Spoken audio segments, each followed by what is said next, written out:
안녕하세요, 임영환입니다. 이집트 관광에서 3대 명소를 꼽자면 1위는 당연히 피라미드겠죠. 이건 뭐 국적 불문, 시대 불문, 고대인부터 현대까지 이의가 없을 겁니다. 없어요. 확실히 없어. 2위와 3위는 순위는 좀 나누기 힘든데 후보는 확실해요.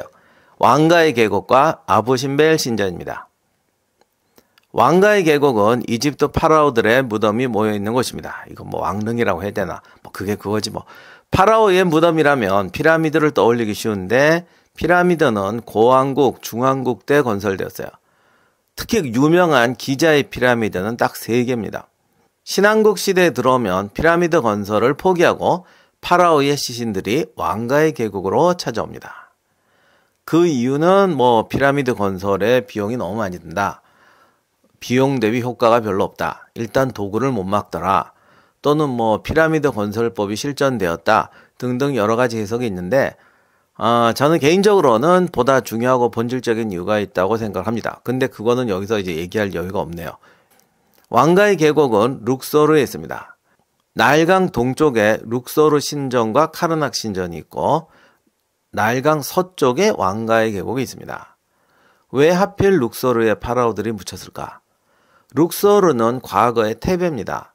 이집트가 남왕국, 북왕국으로 나뉘었을 때 북왕국의 수도가 카이로 인근인 멤피스, 남왕국의 수도는 테베였어요.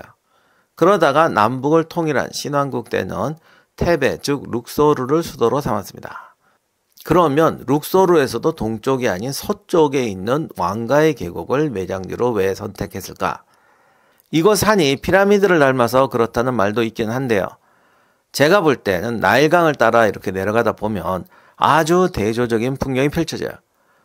푸른 강, 그리고 강변의 푸른 숲, 그리고 숲 뒤로 솟아있는 풀 한 폭이 없는 메마른 산, 가끔은 강변에도 이런 게 있습니다. 그리고 그 뒤로 파란 하늘이 자리 잡고 있습니다. 이런 고지대가 나일강 동쪽이 아니라 서쪽에 많습니다. 특히 룩소르 부근에서 아주 두드러지게 보입니다.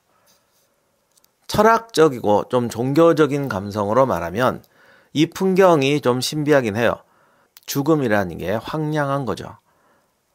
피안의 세계 혹은 하늘로 가는 여정이라고도 합니다. 하늘 그리고 황량하고 이 세상 것이 아닌 것 같은 땅이 만나는 곳. 그곳에 무덤을 둔다. 뭔가 좀 의미가 있는 것 같잖아요. 이집트의 고대 문학을 뒤져보면 정말로 이런 내용이 있을지도 모르겠습니다. 아니야, 정말로 있을 것 같아요. 그런데 이건 해석이고 더 근본적으로는 아주 현실적인 이유가 있습니다. 왕가의 계곡으로 가는 길입니다. 저 바짝 마른 땅 좀 보세요. 엄청나죠?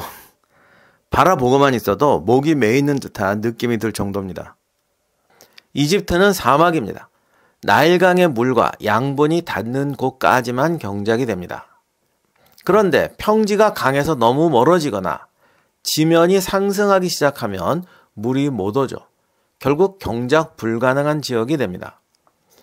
왕가의 계곡으로 가는 길이 바로 이 불모의 구릉지대를 따라갑니다. 그러니까 평지에는 씨앗을 뿌리고 고지에는 시신을 눕힌다. 자연스럽잖아. 또 하나 이유가 있는데 물이 닿아서 경작이 되는 지역은 매년 홍수 피해를 입습니다. 나일강의 여신이 물은 풍족하게 주는데 주는 방법이 좀 거칠어요. 그러니까 평지에 무덤을 만들었다가는 바로 침수되겠죠. 사실은 이게 나일강이 진짜 어쩌다가 대홍수가 나면 그 왕가의 계곡까지도 온대요. 그래서 람세스 2세 무덤은 아예 침수되기도 했다는데 그러니 당연히 고지대에 놔야죠. 여기에 구름과 산이 주는 철학적, 문학적 감성까지 더하면 당연히 고지에 묘를 쓰는 게 정사입니다. 실제로 왕릉뿐 아니라 귀족의 무덤, 많은 무덤이 고지대에 있습니다. 그렇지만 많은 고지 중에서 하필 왕가의 계곡을 선택한 이유는 또 뭘까? 진짜로 주산이 피라미드를 닮아서 그런가?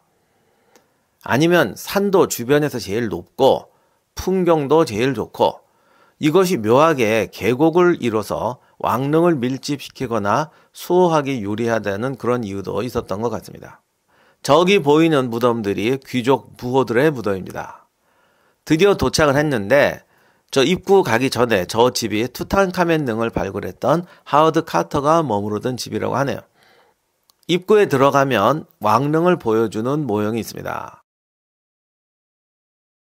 그리고 여기서 전기차를 타고 계곡으로 갑니다.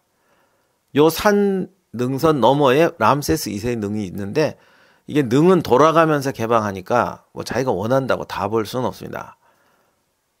여기가 투탕카멘 왕릉입니다. 근데 좀 이상하죠? 이 투탕카멘 왕릉이 안 보인다며 숨겨진 무덤이었다는데 이 위치로 보면 너무 잘 보일 것 같잖아요. 사실 이게 진짜 입구가 아니고 발굴한 다음에 관광객용으로 만든 입구입니다. 진짜 입구는 저 안에 들어가서 좀 아래쪽으로 내려가야 있습니다. 어떻게 보면 그게 그 모습대로 있어야 아 요래서 못 찾았구나 라고 할 수도 있는데 여기가 또 입장료를 별도로 받아요. 그래서 저렇게 만들어져 있습니다. 저는 시간이 없어서 저 투탕카멘 등에는 안 들어갔어요. 뭐 들어가봐야 조금 하니까 사진과 뭐 유물은 다 박물관에 있고 그래서 요 정도 설명만 하겠습니다. 투탕카멘은. 저는 무덤 4군데를 들어가 봤는데 하필 골라 잡은 게 다 비슷비슷했어요. 람세스 2세의 아들인 메르넵타의 무덤이 좀 특별하다고 하는데요. 그건 입구도 저 계곡 쪽에 있어서 아 저거 뭔가 좀 달라서 들어가 볼까 말까 하다가 진짜 고민 많이 했습니다. 입구가 다르니 뭔가 다를까? 아니면 빛 좋은 개살굴까? 그러다가 거길 못 가고 딴 데를 갔는데 이제 들어가신 분들 말씀 들어보니까 저희가 좀 특별하대요. 안타깝네. 근데 또 이런 게 있어야 또 다시 한번 가볼 마음이 생기지. 무덤 안쪽으로 들어갑니다. 중국에서 한나라 왕릉에 들어가 본 적이 있습니다. 그런데 무덤 안쪽 구조는 비슷한 것 같아요. 사람마다 생각은 다 비슷한 것 같습니다. 양쪽 벽에 벽화로 채우고 벽화의 내용은 장래의식과 종교적 기원, 자기 업적, 이집트 신화 등입니다. 통로 양쪽으로 작은 방을 만들어 둔 것도 비슷합니다. 여기에 이제 부장품을 넣었는데 진짜 좋은 부장품은 물론 메인에 있죠. 신전 벽화들은 거의 채색이 사라졌는데 여긴 채색이 잘 남아 있어서 좋은 그림들이 많습니다. 하지만 끝까지 다 개방하는 경우는 적어요. 가다 보면 끝납니다. 무덤을 다 돌아보고 싶은 분도 계실 것 같은데 어떻게 보면 비슷비슷한데 그래도 특이한 거 하나를 발굴하는 재미는 있을 것 같아요. 근데 여기도 그렇게 하려면 거의 하루를 써야 되는데 저에게 주어진 시간이 반나절이어서 보고 빠져나왔습니다. 그리고 저 피라미드를 닮았다는 저 산 뒤로 갑니다. 저곳에 하트셉수스의 장제전이 있습니다.